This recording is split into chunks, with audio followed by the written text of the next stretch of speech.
Magandang araw sa inyo mga ka-Buildrite. Ngayon, may nagtanong sa atin na kliyente kung paano nga ba natin susolusyonan ang madulas na hagdanan. Nakikita niyo po sa actual site ng ating kliyente na hindi pleasing tignan yung existing concrete design nila. Bukod pa dito, may mga madudulas na part kaya ang nirecommend namin ay ang aming project kit.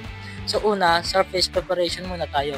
Kailangan natin i-grind using angle grinder with 4.5 grinding disc yung mga concrete platenses at yung mga bukol-bukol or natapon na konkreto, which causes uneven surface and an accident dahil maaari tayong matapilok.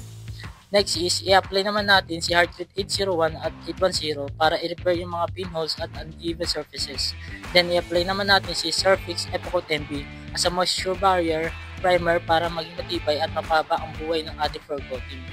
Then, pwede na natin i-apply si Protect Grip. Ito po ay non-skid PU floor coating, formulated for high performance and resistance to abrasion. Kahit lakaran po siya ng ilang beses, mamimaintain pa rin po ang integrity ni Protect Grip.